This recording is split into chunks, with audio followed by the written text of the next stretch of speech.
ఆంధ్రప్రదేశ్ క్యాబినెట్లో మార్పులు తప్పదా? ఆ 5గురు మంత్రులకి ఉద్వాసన తప్పదా? ఆ 5గురు మంత్రుల మీద ఇప్పుడు ఆంధ్రప్రదేశ్ ముఖ్యమంత్రి వైరులైనటువంటి చంద్రబాబు గారు ఆగ్రహంగా ఉన్నారా? ఆ 5గురు మంత్రుల పనితీరు మారడం లేదా అంటే అవుననే సమాధానం ఇస్తున్నారు కొంతమంది రాజకీయ విశ్లేషకులు. ఈ నేపథ్యంలోనే ఆ 5గురు మంత్రులు ఎవరు, వారి పనితీరు విషయంలో సీఎం చంద్రబాబు గారు ఎందుకు అసంతృప్తిగా ఉన్నారు, నిన్న జరిగినటువంటి క్యాబినెట్ సమావేశంలో చంద్రబాబు గారు ఎవరెవరి మీద అసహనం వ్యక్తం చేశారు అనేది మనం పూర్తి స్థాయిలో విశ్లేషణ చేసుకుందాం. ప్రస్తుతం మనతో పాటు ఉన్నారు ప్రముఖ రాజకీయ విశ్లేషకులు, ప్రముఖ సీనియర్ జర్నలిస్ట్ డివిఎస్ గారు. సార్తో మాట్లాడదాం. సార్ నమస్తే. సార్ నమస్తే. నిన్న ఆంధ్రప్రదేశ్లో జరిగినటువంటి క్యాబినెట్ సమావేశంలో చంద్రబాబు గారు 5గురు మంత్రుల పనితీరు మీద ఆగ్రహం వ్యక్తం చేసినట్లుగా, ఆ 5గురు మంత్రులకి ఉద్వాసన తప్పదన్నట్లుగా, ఆంధ్రప్రదేశ్ క్యాబినెట్లో మార్పులు తప్పదు అన్నట్లుగా, ఇక ఆ 5గురు మంత్రుల పనితీరు మారదని చంద్రబాబు గారు భావించి వారిని తొలగించాలనేటువంటి ఆలోచనలో ఉన్నట్లుగా రకరకాల ప్రచారం జరుగుతోంది. అసలు నిన్న క్యాబినెట్లో ఏం జరిగింది, ఎవరెవరి మీద చంద్రబాబు గారు అసహనం వ్యక్తం చేశారు, వారికి ఎటువంటి సందేశాన్ని ఇచ్చారు? అంటే ఇప్పుడు క్యాబినెట్ ఏర్పడి సంవత్సరం దాటిపోయింది. దగ్గర ఇప్పుడు 14వ నెల.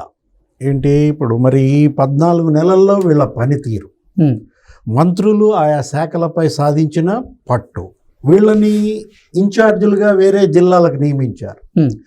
అక్కడ మరి ఇన్ఛార్జ్ మంత్రిగా ఆ జిల్లాలో అటు పార్టీని కానీ ఇటు ప్రభుత్వ పరంగా కానీ అతని పనితీరు, అసలు ఆ ఫైళ్ల క్లియరెన్స్లో వీళ్ళ యొక్క చాకచక్యం, సమర్థత. ఇప్పుడు గత సంవత్సర కాలంగా మరి అనేక నివేదికలు ఆయన తెప్పించుకున్నారు. ముఖ్యమంత్రి చంద్రబాబు అటు ఇంటెలిజెన్స్ నుంచి లేకపోతే ప్రజల నుంచి ఇటు IVRS సర్వే కాల్స్ మనం చూసాం. ఇన్ని నివేదికలు ఆయన దగ్గరికి వచ్చిన నేపథ్యంలో ఇప్పుడు బీజేపీ నివేదిక ఆ మంత్రులకు సంబంధించి బీజేపీ అధిష్టానానికి, జనసేన మంత్రులపై వచ్చినటువంటి నివేదికలు జనసేన అధ్యక్షుడు డిప్యూటీ సీఎం పవన్ కళ్యాణ్కి పంపించారు. తెలుగుదేశం మంత్రుల నివేదికలను ఆయన పరిశీలించారు. మనం చూసాం మొన్న తెలుగుదేశం పార్టీ విస్తృత సమావేశంలో అటు ఎమ్మెల్యేలకు కూడా హెచ్చరించారు. కొంతమంది ఎమ్మెల్యేల పైన ఆయన తీవ్రమైనటువంటి అసహనం, ఆగ్రహం కూడా వ్యక్తం చేశాడు. ఏది, కొంతమంది ఇసుక జోలికి వెళ్తున్నారు, కొంతమంది మద్యంలో ఏలు పెడుతున్నారు, షాక్ కొట్టుద్ది జాగ్రత్త అని ఆయన హెచ్చరించినా కూడా మరి ఇసుకలో ఏలు పెట్టడం, మద్యం జోలికి వెళ్ళడం, వాళ్ళకి అక్షంతలు పడ్డాయి. ఇప్పుడు మార్పు వస్తే ఓకే, మార్పు రాకపోతే ప్రజలే మార్పు తీసుకొస్తారు. కళ్ళ ముందు కనపడుతోంది జగన్మోహన్ రెడ్డి ఒక నమూనా, ఒక మోడల్. ఏది, జగన్మోహన్ రెడ్డి క్యాబినెట్లో ఒక్క మంత్రి తప్ప ఇంకెవరు గెలవాల, మొత్తం ఓడిపోయారు. అంటే ముఖ్యమంత్రి గెలిచాడు, ఎవరు, జగన్మోహన్ రెడ్డి పులివెందుల్లో. నెక్స్ట్ ఇక క్యాబినెట్లో గెలిచిన ఏకైక మంత్రి పెద్దిరెడ్డి రామచంద్రారెడ్డి, మొత్తం ఓడిపోయారు. అవును, కారణం ఏంటి? అంత ఘోర ఓటమి ఆ క్యాబినెట్ ఎందుకు ఎదుర్కొందంటే కారణం ఇదే. ఇది జగన్మోహన్ రెడ్డి కనీసం వాళ్ళని సమీక్షించకపోవటం, హెచ్చరించకపోవటం, పనితీరు మార్చుకోమని చెప్పకపోవడం, ఫలితం అక్కడ కనపడుతున్నప్పుడు ఈయన అడుగడుగున హెచ్చరిస్తున్నాడు. మీరు అన్నారు ఏది, 5గురు మంత్రులు ఎవరు ఏంటి అసలు. ఇప్పుడు నిన్న ఆయన చేసినటువంటి ప్రధానమైన మరి క్వశ్చన్ నిలదీసింది ఏంటయ్యా అంటే, ఒకవైపు ఏమో వైఎస్ఆర్ కాంగ్రెస్ పార్టీ, జగన్మోహన్ రెడ్డి ఆ విధంగా వీళ్ళపైన ఆరోపణలు చేస్తున్నాడు. ఆంధ్రప్రదేశ్ ప్రభుత్వం మీద, కూటమి ప్రభుత్వం మీద బురద జల్లేటువంటి ప్రయత్నం చేస్తున్నారు. అసలు వాటిని ఎందుకని తిప్పికొట్టలేకపోతున్నారు. ఇప్పుడు ప్రసన్న కుమార్ రెడ్డి నిన్న ప్రశాంతి మేడం మీద మురికి వ్యాఖ్యలు, సభ్య సమాజం సిగ్గుపడేలాగా ఒక మహిళా శాసనసభ్యురాలు, అంటే మహిళల్ని టార్గెట్గా చేసుకొని వైఎస్ఆర్ కాంగ్రెస్ పార్టీ నాయకులు కొంతమంది అసభ్యకరమైనటువంటి పదజాలంతో వారి మీద అనుచితమైనటువంటి వ్యాఖ్యలు చేస్తూ వారి ఆత్మస్థైర్యాన్ని దెబ్బతీసేలాగా ప్రయత్నం చేస్తున్నారు. మరి దాన్ని మీరు ఎందుకు తిప్పికొట్టలేకపోతున్నారంటూ మంత్రుల్ని చంద్రబాబు గారు నిన్న ప్రశ్నించినట్లుగా కొన్ని ప్రశ్నించడం కాదు, క్లాస్ బీకాడ్. ఏది, ఇప్పుడు ఒకవైపు ఏమో మీ శాసనసభ్యురాలని ఆ విధంగా అతను విమర్శిస్తుంటే ఎందుకని మంత్రులు నోరు తెరవలేదు? ఇప్పుడు నోరు తెరిచిన వెంటనే స్పందించాలి కదా. ఇది ఎవరో హైకమాండ్ నుంచి ఆదేశాలు వస్తే అప్పుడు ప్రెస్ మీట్ పెడతారా?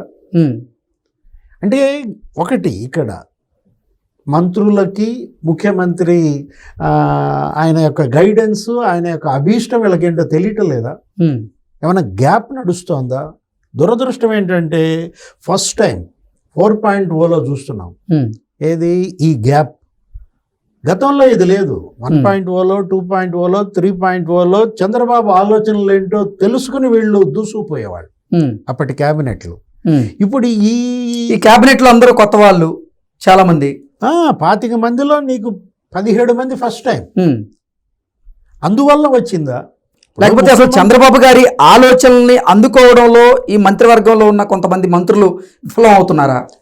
అంటే ఇక మంత్రిగా అయ్యాం, మన లక్ష్యం నెరవేరిందని వీళ్ళు నిస్తేజంగా మారుతున్నారా? రిలాక్స్ అవుతున్నారంటారు. అంతే కదా. ఇంతకన్నా ఇంకా పై పోస్ట్ ఎటు మనకు రాదు. కాబట్టి ఇప్పుడు దీపం ఉండగానే ఇల్లు చక్కబెట్టుకున్నామని కొంతమంది ఏమన్నదా మరి అవినీతి అక్రమాలకు పాల్పడుతున్నారా? మనం మీడియాలో కథనాలు చూస్తున్నాం. ఎక్కడ ఈనాడులో కానీ ఆంధ్రజ్యోతిలో కానీ అటు ప్రింట్ మీడియా ఇటు electronic media TV5 ABN ETV అక్కడక్కడ కొంతమంది తప్పుడు పనులు, అందరికీ చెడ్డ పేరు. విస్తృత సమావేశంలో ఆయన అన్నది అదే. కొందరు ఎమ్మెల్యేల యొక్క తప్పుడు పనుల వల్ల అందరికీ చెడ్డ పేరు వస్తుందన్నాడు. కొందరు మంత్రుల వల్ల తప్పుడు పనుల వల్ల అందరు మంత్రులకి చెడ్డ పేరు వస్తుందా? అదే కదా. ఇప్పుడు ఒక మంత్రి ఏదో 4-5 శాఖల్లో కంప్యూటర్లు ఇవి కొనే గోల్డ్లో ఒక 50 కోట్లో ఏమో మరి కకుర్తి పడ్డట్టు కమిషన్లు. మొన్న హైదరాబాద్లో ఎక్కడో హోటల్లో సమావేశమైనట్టు ఎటు వచ్చేసింది కదా, అందరికీ తెలిసిపోయింది కదా అని చెప్పి ఏదో 2 కార్లు తీసుకున్నట్టుగా మనం వార్తలు వింటున్నాం, మీడియాలో కథనాలు చూస్తున్నాం. వీటన్నిటిపైన ఇవాళ ఏంటి, అటు ముఖ్యమంత్రి డేగ కన్ను. అసలు ప్రజలు నిశితంగా పరిశీలిస్తున్నారు. ఇంతకీ ఆ 5 మంత్రులు ఎవరు సార్? ఇప్పుడు అదే మనం అంటోంది. ఒక మంత్రి అయితే అసలు ఆయన నియోజకవర్గంలో పేకాట నిర్వహిస్తున్నాడని, అసలు ఆ ఊరే ఇక పేకాట క్లబ్గా మారిందని, ఎక్కడెక్కడ ఉత్తరాంధ్ర నుంచి తెలంగాణ నుంచి కూడా అక్కడికి వచ్చి అసలు మొత్తం అన్ని విలాసాలు, ఏది ఆ మద్యము లేకపోతే ఇంకా పేకాట. అంటే ఇవాళ మంత్రి మరి స్కానింగ్, ఇప్పుడు ఒకప్పుడు రాడార్, ఒక రకంగా చెప్పాలంటే వీళ్ళందరిపైన నిఘా ఉంది. ప్రభుత్వం ఇంటెలిజెన్స్ ద్వారా తెప్పించుకుంటున్న సమాచారం మాత్రమే కాదు, ప్రజల నుంచి నేరుగా సమాచారం తెప్పించుకుంటున్న నేపథ్యంలో ఇప్పుడు మనం చూసాం అనుభవ రాహిత్యమా, లేదు ఇందాక అనుకున్నట్టుగా దీపం ఉండగానే చక్కబెట్టుకుందాం అన్నట్టుగా మరి అవినీతికి పాల్పడుతున్నారా? ఒకవైపు ముఖ్యమంత్రి వర్యులు చంద్రబాబు గారు ఆంధ్రప్రదేశ్ రాష్ట్రాన్ని అన్ని విధాలుగా అభివృద్ధి బాటలో నడిపించాలని అహర్నిశలో కష్టపడుతూ ఉంటే, మరోవైపు కొంతమంది మంత్రులు నిజంగా ఆయనకి తలనొప్పిగా మారి రచ్చరచ్చ చేస్తున్నారు. అసలు ఆ మంత్రుల్ని ఎలా చూడాలి? ఒక మహిళా మంత్రి పేరు వినపడతాం ఇందాక మనం చెప్పుకున్నటువంటి దాంట్లో. లేదు గతంలో మనం చూసాం రియల్ ఎస్టేట్, హైదరాబాద్ ప్రతి వీకెండ్ ఒక ఆయన వెళ్తున్నాడు, శని ఆదివారాల్లో అక్కడ హోటల్లో ఉండి తెలంగాణలో రియల్ ఎస్టేట్ మాఫియా. అసలు తెలంగాణ సీఎం ఏదో హెచ్చరించారు రేవంత్ రెడ్డి కూడా, వెంటనే నివేదిక ఒకటి పంపించాడు ఏపీ సీఎం కన్నారు అప్పట్లో. అంటే డేంజర్ బెల్స్ ఇవన్నీ కూడా మనం చూసాము. ఆయన రాంప్రసాద్ రెడ్డి, ఎవరు అక్కడ రాయలసీమలో ఆయన రాంప్రసాద్ రెడ్డి భార్య అప్పట్లో ఏదో ఒక మీటింగ్కి ఏదో వెళ్తుంటే అక్కడ ఇన్స్పెక్టర్ ఏదో టైంకి రాలేదనో ఏమో ఫైర్ అయితే వెంటనే మరి ముఖ్యమంత్రి హెచ్చరించారు, మీ కుటుంబ సభ్యుల్ని జాగ్రత్తగా ఉంచుకోవాలి. గతంలో కుటుంబ సభ్యుల ప్రవర్తన వల్ల ఎలా అప్పటి క్యాబినెట్ దెబ్బతింది సార్. మాజీ మంత్రి పత్తిపాటి పుల్లారావు ఇష్యూ కూడా వచ్చింది. అప్పుడేంటి, పుల్లారావు భార్య పుట్టినరోజు పోలీసు వాళ్ళు ఎవరో చేశారు కేక్ కటింగ్, అటువంటి దాంట్లో వెంటనే వాళ్ళు సరిదిద్దుకోవటం, తప్పుని చేస్తే దాన్ని వెంటనే ఏం చేయాలా, క్షమాపణ కోరటం, పశ్చాత్తాపం వ్యక్తం చేయటం, మళ్ళా అవి పునరావృతం కాకుండా చూసుకోవడం. ఇప్పుడు మనం చూసాం, ఇప్పుడు ఇందాక చెప్పాను ఏంటి, ఫైళ్ల క్లియరెన్స్. ఆ ఫైళ్ల క్లియరెన్స్లో మార్కులు వేశారు వీళ్ళందరికీ కూడా. అసలు ముఖ్యమంత్రి చంద్రబాబే 6వ స్థానంలో ఉన్నారు. ఆ మాటకు వస్తే ఆయన ప్లేసే 6th ప్లేస్. అంటే తనను తాను ఆయన మళ్ళీ ఏది రివైవ్ చేసుకున్నాడు. ఓకే, ఏది నేను ఇంకా మెరుగుపడాలి, ఫైళ్ల క్లియరెన్స్ నా దగ్గర కూడా మందకొడిగా సాగుతోందంటూ ఆయన సీఎం అని కూడా హెచ్చరించాడు. ఇప్పుడు లోకేష్ బాబు అయితే 8వ స్థానంలో ఉన్నాడు అన్నారు. మరి ఆయన కూడా జాగ్రత్త పడాలనుకుని అప్పట్లో, ఎప్పుడు నేను చెప్తోంది ఇదంతా కూడా 4-5 నెలల క్రితం జరుగుతోంది. అంటే 6 నెలలు అవ్వగానే వీళ్ళపైన ఒక నివేదిక, ఒక సర్వే, పనితీరు ఎలా ఉందనేది. డిప్యూటీ సీఎం పవన్ కళ్యాణ్ అయితే 10వ స్థానంలో ఉన్నారు, ఏది ఫైళ్ల క్లియరెన్స్లో. అంటే ఫైళ్ల క్లియరెన్స్లో నంబర్ 1 ప్లేస్ అప్పుడు ఎవరు నాకు తెలిసి ఫరూక్. ఆయన చాలా అనుభవజ్ఞుడు. ఆయన సీనియర్ మోస్ట్ కదా, వీళ్ళందరికైనా పెద్దాడు వయసులో కూడా, అనేక క్యాబినెట్లో కూడా పనిచేశాడు. ఆయన మాత్రం ఫైళ్ల క్లియరెన్స్లో ఫస్ట్ ప్లేస్లో ఉన్నాడని, లేకపోతే సెకండ్ ప్లేస్లో కందుల దుర్గేష్ ఉన్నాడని అప్పుడు మనం చూసాం మీడియాలో. అప్పుడు అసలు ఈయన బాహాటంగా ప్రకటించినట్టున్నాడు ముఖ్యమంత్రి చంద్రబాబు కూడా, తననే తాను 6వ స్థానంలో ఉన్నానంటూ. మరి ఈ సెకండ్ 6 months ఉంది కదా, మరి ఈ స్థానాలు ఏవో మెరుగుపడి ఉంటాయి. మరి ఫైళ్ల క్లియరెన్స్లో మరి ఏడాదిలో మరి ఎవరెవరు ఏ స్థానాల్లో ఇంకా బయట పెట్టలా. ఇప్పుడు నేను చెప్పిన ర్యాంకులు ఎప్పుడు 6 నెలల పనితీరు పైన అన్నమాట. ఇప్పుడు నిన్న కూడా మాట్లాడుతూ క్యాబినెట్లో ఏమన్నారు సీఎం, 1 year అయిపోయింది, మీరు మీ శాఖాపరమైనటువంటి పురోగతి పైన మిమ్మల్ని ప్రెస్ మీట్లు పెట్టమన్నాను, నివేదిక నాకు పంపమన్నాను, ఒక్కళ్లే పంపించారు. ఎవరా మంత్రి? సత్యకుమార్. ఓకే, బీజేపీ సత్యకుమార్ తప్ప ఏడాదిలో ఆ శాఖలో ఆయన సాధించిన పురోగతిపై ప్రెస్ మీట్ పెట్టిన మంత్రి లేడంట. దానిపైన ఫైర్ అయ్యారు ఆయన. అంటే ఉత్తరాంధ్రకి చెందిన ఒక మంత్రి, అలాగే గోదావరి జిల్లాలకు చెందిన 2 మంత్రుల మీద, రాయలసీమకు చెందిన ఒక మంత్రి మీద నిన్న చంద్రబాబు గారు ఫైర్ అయినట్లుగా. అంటే గోదావరి జిల్లాలకు మంత్రి అంటే వాసంశెట్టి సుభాష్ మీద అప్పట్లేదు ఫైర్ అయ్యారు. ఎప్పుడు నేను చెప్పేది ఒక 5-6 నెలల క్రితం ఆయన కొంచెం పార్టీ కార్యక్రమాలు కొంత నిర్లక్ష్యం చేసినట్టున్నారు. అప్పుడు పార్టీ సభ్యత్వ నమోదో ఏటిల్లో ఆయన నియోజకవర్గంలో అప్పట్లో అంత స్పీడ్ అందుకోవాలి బిగినింగ్లో, దానిపై నక్షంతలు పడ్డాయి.